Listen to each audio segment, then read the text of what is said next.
মাহি আর মোনালিসাকে হাত মিলাতে দেখে ফেললো কম্পাস। হ্যাঁ বন্ধুরা, এমনটাই দেখা যাবে। বিস্তারিত জানতে ভিডিওটি লাইক দিয়ে দেখতে থাকো। গল্পের শুরুতে দেখা যাবে মোনালিসা হাত থেকে হলুদের বাটি নিয়ে রেশমি বলতে থাকে, আচ্ছা কালারটা এরকম কেন? হলুদের কালার এরকম কেন বুঝতে পারছি না। আচ্ছা হলুদের কালারটা এমন হওয়ার তো কথা না। হলুদটা যখন বেটেছিলাম এমন কালার তো ছিল না, তবে এখন কেন এমন কালার হয়েছে? কেন রেশমিকা কাকিমণি তো আমাকে এই হলুদটাই দিল, এটা দিয়েছে সেটাই তো আমি নিচ্ছি। আসলে মনে হচ্ছে হলুদটা বেশি পানি পড়েছে।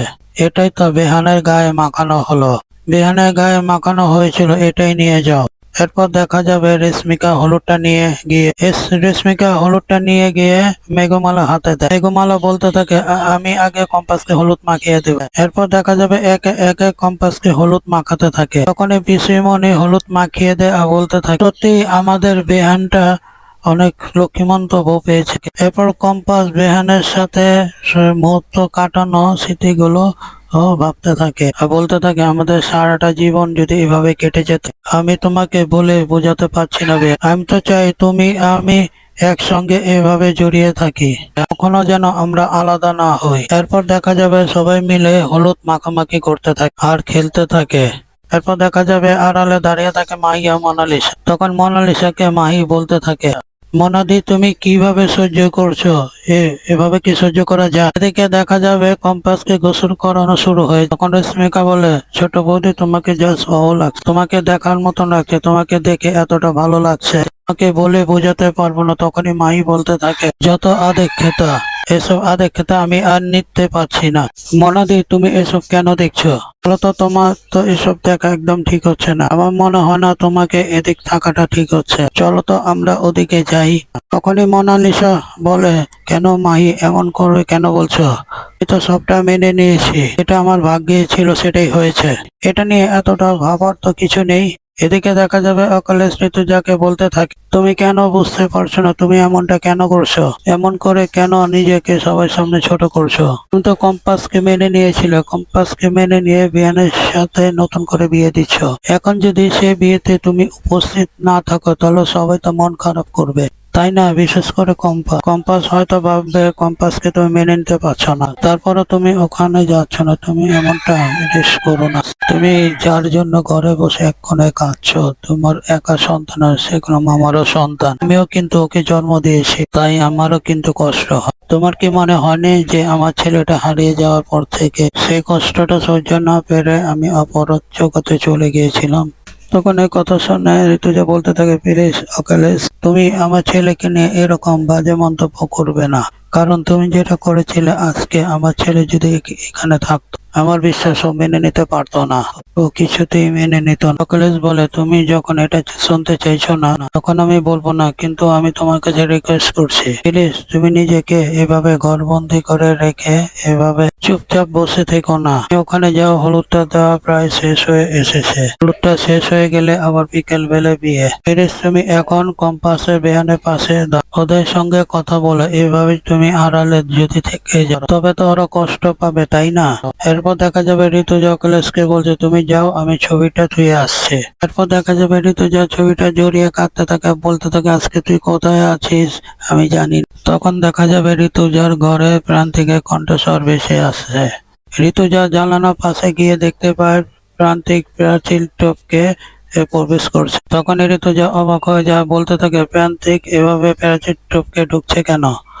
ও কি কিছু আন্দাজ করতে পেরেছে, কিংবা কোনো সমস্যা হয়েছে যার কারণে ও এভাবে ঢুকছে? আমাকে ওর সাথে কথা বলতে হবে। এদিকে দেখা যাবে বেহান ও কম্পাসের সাথে প্রতিযোগিতা নেমেছে। দুইটি টিম হয়েছে, বেহান আর কম্পাসকে দিয়ে সবাই কথা বলাচ্ছে আর সবাই হাসাহাসি করছে। এরপরে বেহান কথা বলে কম্পাস রেগে যাচ্ছে, কম্পাস কথা বলে বেহান রেগে যাচ্ছে। এরপর কম্পাস বলতে থাকে, আমাকে পেয়েছেন, এটাই আপনার ভাগ্য।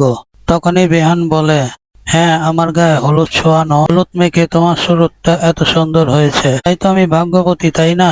এরপর দেখা যাবে এভাবে সবাই মিলে মজা করতে থাকে। তখনই কম্পাস বলে, আমার আর ভালো লাগছে না, সবসময় লিক ফুল করে কথা বলছে। এরপর দেখা যাবে আড়াল থেকে সবটা দেখে রাগে ফেটে পড়ে মোনালিসা। মোনালিসা কিছুতেই এসব মেনে নিতে পারে না। মোনালিসা মনে মনে বলছে, আমি তোকে শেষ করে দিব কম্পাস, এই জায়গাতে আমার থাকার কথা ছিল, তোর না। তুই যেভাবে থেকে গিয়েছিস ওখানে আমি থাকতাম। তুই না।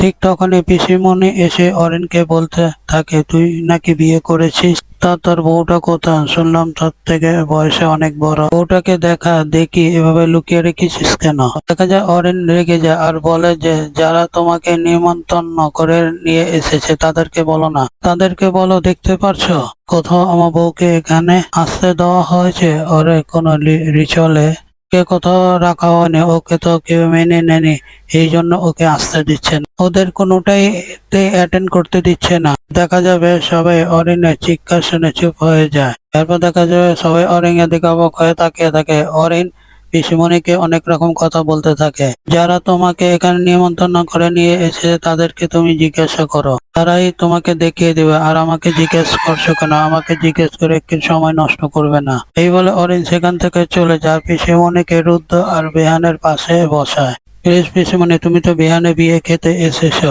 বিহানের বিয়ে নিয়ে চিন্তিত থাকো, অন্যের বিয়ে নিয়ে তোমাকে মাথা ঘামাতে হবে না। তখন মেঘমালা বলতে থাকে, একদম ঠিক বলেছো, আজকে যেন কোনো মতন কথা না হোক, আজকে আমরা সবাই মিলে মজা করি, আমরা বিহানের বিয়েতে সবাই মিলে মজা করি। পিসিমণি, আপনার কম্পাসকে পছন্দ হয়েছে তো? তখনই পিসিমণি বলে, হ্যাঁ, কম্পাসকে আমার খুবই পছন্দ হয়েছে। ও তো একটা লক্ষ্মীমন্ত মেয়ে, ওকে না পছন্দ করে কি থাকতে পারে? ওকে তো সত্যি আমার অনেক পছন্দ হয়েছে। কম্পাসের মতন মেয়ে হতেই পারে না। আর ওর বউটাকে একটু দেখতে চেয়েছিলাম, নতুন বউটাকে একটু দেখি। এরপর দেখা যাবে বেহান কম্পাসকে বলে, কম্পাস, তুমি ভেবো না সত্যি সত্যি আমাদের বিয়ে হচ্ছে, তাই তুমি আমার থেকে দূরে দূরে থাকবে। আমার সঙ্গে দেখা করতে আসো, আমি ঘরে গিয়ে অপেক্ষা করছি। তখনই দেখা যাবে বেহান আর কম্পাসকে সবাই মিলে বলতে থাকে, সত্যি তোমাদের প্রেমটা ধরছে না। এরপর দেখা যাবে বেহান কম্পাসকে ঘরে নিয়ে গেলে আর সেখানে দাঁড়িয়ে দাঁড়িয়ে কান্নায় ভেঙে পড়ে মোনালিসা। রাগে গজগজ করতে থাকে আর বলতে থাকে, আমি কিছুতেই এটা মেনে নেব না। তখনই শেষটা এসে বলে, মনা, আজকে হলুদটা হয়ে গেলে চল আমরা বাড়ি ফিরি, না হয় আমরা সন্ধ্যায় আসবো। এই কথা শুনে মোনালিসা বলতে থাকে, মা তুমি যাও, আমি একটু পর আসছি। চেষ্টা কর, একটু পর কেন, দুজনে একসাথে চলে গেলেই পারতাম। তখন মোনালিসা বলে, প্লিজ মা তুমি যাও, আমি একটু পর আসছি, বেশি সময় লাগবে না, একটু সবার সাথে কথা বলে মজা করে তারপর যাই। ওখানে চেষ্টা বলে, সময় মতন চলে আসিস, দেরি করিস না, আবার তো সন্ধ্যায় বিয়ে আসতে হবে তাই না? এরপর দেখা যাবে সেখান থেকে চলে যায় সবাই। তখনই মোনালিসা সেই ছেলেগুলোকে ফোন করে বলতে থাকে, তোমরা কি কাজ ঠিক করে করছো? ঠিকভাবে এগোচ্ছে? হ্যাঁ ম্যাডাম, আপনি চিন্তা করবেন না, সময় মতন কাজ হয়ে যাবে। এরপর দেখা যাবে এদিকে মোনালিসা ফিট করার লোকগুলো রান্নার কাজে লেগে যায়। এদিকে প্রান্তিক আড়াল থেকে সমস্ত কিছু লক্ষ্য করতে থাকে, বলতে থাকে, এদেরকে চোখে চোখে রাখতে হবে, এদেরকে সুবিধা মনে হচ্ছে না, মনে হচ্ছে কোনো গন্ডগোল আছে, গন্ডগোল থাকতেই পারে, আর এদেরকে তো বিশ্বাস করা যায় না, এরা তো বাইরের মানুষ, তাই না? এরপর দেখা যাবে সবাই মিলে কাটাকাটি করছে। ঠিক তখন ঋতুজা এসে প্রান্তিকের কাঁধে হাত দিয়ে বলে, প্রান্তিক, তুমি এখানে কি করছো? কি হয়েছে? তোমার তো ভিতরে থাকার কথা, তোমারে নিমন্ত্রণ করা হয়েছে, তুমি ভিতরে থাকবে, এখানে কেন দাঁড়িয়ে আছো? তখনই প্রান্তিক বলে, কিছু না, একটু দেখছিলাম। তখনই দেখা যাবে যে ঋতুজা বলছে, এখানে কি দেখছিলে, সত্যি করে বলো তো, কোনো কিছু হয়েছে কিনা? তখনই প্রান্তিক বলে ওঠে, আসলে আমার মনে হচ্ছে কোনো একটা ঘটনা ঘটতে চলেছে, এই লোকগুলোকে আমার কেন যেন সন্দেহ হচ্ছে। এদিকে মোহিনী মোনালিসাকে নিজে ঘরে নিয়ে এসে দরজা আটকিয়ে দেয়, বলতে থাকে, আমি তোমার পাশে আছি মোনালিসা, আমি তোমাকে কখনো দূরে ঠেলে দেব না, আমি তোমার পাশে থেকে তোমাকে সাহায্য করব। তোমার যখন যে হেল্পের প্রয়োজন শুধু আমাকে জানাবে, মনে করে আমাকে জানাবে, আমি সমস্ত কিছু করে দেব। তখনই মোনালিসা বলে, আমি তোমাকে জানাতে চেয়েছিলাম কিন্তু ভাবলাম তুমি যদি আবার কিছু মনে করো, তাই তোমাকে জানাইনি। তখন মোহিনী বলে, এ বাড়িতে যারা আমি স্বপ্ন দেখি তার লক্ষ্য, আমার লক্ষ্য একটাই, আমি তাদেরকেই সাহায্য করি। আর তোমার বন্ধু মাহি আর তখনই মোনালিসা বলে, বন্ধু? কিসের বন্ধু? আমাকে তো মাই কোনো কাজে সাহায্য করতে পারে না, শুধু খবর দেয়। অরিন তোমাকে বিয়ে করার পর থেকে ও তো আমার কোনো কাজেই আসে না, আগেও কোনো সময় আসতো না, শুধু একটু হেল্প করতো, ও খবর দেওয়া কাজে, তার আর অন্য কিছু নয়। তখনই দেখা যাবে ঋতুজা এখানে প্রান্তিককে বলতে থাকে, প্লিজ প্রান্তিক, বলো বলো, এখানে কি হয়েছে, তুমি কি কিছু আন্দাজ করতে পেরেছো? আসলে সেরকম কিছু না। ঠিক তখন এই প্রান্তিকের মাথা ঘুরে ওঠে আর ছোটবেলার কথা মনে পড়তে থাকে। তখন ঋতুজা বলতে থাকে, কি হয়েছে প্রান্তিক, তোমার শরীরটা খারাপ লাগছে? শরীরটা খারাপ লাগছে? না, ওরকম কিছু না, আসলে কেমন জানি লাগছে, একটু গিল্ট ফিল হচ্ছে। তখন ঋতুজা বলে, তোমার কি মনে নেই ছোটবেলার কথা? তুমি কি আমাকে বলতে পারো না তোমার ছোটবেলাটা কোথায় কাটিয়েছিলে, কিরকম করে কাটিয়েছিলে? এদিকে দেখা যাবে মোহিনীকে মোনালিসা সমস্ত কিছু বুঝিয়ে দেয়। মোহিনীকে মোনালিসা বলতে থাকে কিভাবে কি করতে হবে, তার সঙ্গে যে মোহিনী যোগাযোগ আছে সেটা যেন কেউ না জানতে পারে। মুক্তি, অভিজ্ঞান দত্ত, মাহি, অরিন, কেউ না, কাউকে যেন সে না জানায়, না কেউ জানবে না, তুমি যেভাবে চাইবে সেভাবেই হবে, কিন্তু তুমি আমাকে তোমার পাশে রেখো। তখনই মোনালিসা বলে, আমি তোমাকে আমার নিজের পাশেই রাখবো, তুমি চিন্তা করো না। আমি তোমাকে সমস্ত কিছুতে হেল্প করব, তুমি আমাকে হেল্প করবে। তুমি যদি আমাকে একটু হেল্প করতে পারো তাহলে ভালোই হয়। তখনই মোহিনী বলে, হ্যাঁ মোনা, আমি তোমাকে পুরোপুরি ভাবে হেল্প করব, কিন্তু কেউ কখনো বুঝতে পারবে না আমাদের দুজনের মধ্যে এতটা বন্ডিং আছে, এতটা বন্ডিং তৈরি হয়ে গেছে, কেউ কখনো জানতে পারবে না। এরপর দেখা যাবে তখনই মোনালিসা এ কথা শুনে বলতে থাকে, একদম ঠিক বলেছো। এদিকে ঋতুজা বলতে থাকে, তোমার শরীরটা খারাপ করছে কেন? কোনো সমস্যা হয়েছে? তাহলে ভিতরে চলো, ওখানে গিয়ে একটু রেস্ট নেবে, দেখবে ভালো লাগছে। তখনই প্রান্তে বলে, না ওরকম কিছু না, আর কিছু হবে না, আমি আসবো, আমি পরে আসবো, আমি নিমন্ত্রণ রক্ষা করতে নিশ্চয়ই আসবো। তখন ঋতুজা হাসতে থাকে আর বলতে থাকে, সত্যি আসবে তো? হ্যাঁ সত্যি আসবো, কিন্তু আপনি আমাকে দেখে এমনটা কেমন কেন আপনি কেমন যেন অস্থির হয়ে ওঠেন।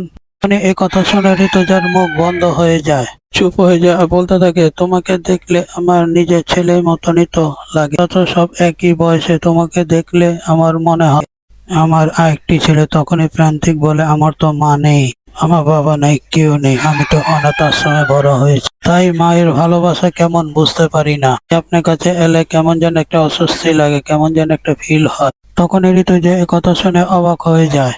এরপর দেখা যাবে প্রান্তিক চলে গেলে ঋতুজা তার পিছে পিছে যেতে থাকে। ঠিক তখনই দেখা যাবে গুন্ডাগুলো বলতে থাকে, ওরা এখানে কেন এসেছিল আর আমাদেরকে সাবধানে থাকতে হবে, মনে হচ্ছে কোনো ডাউট করেছে।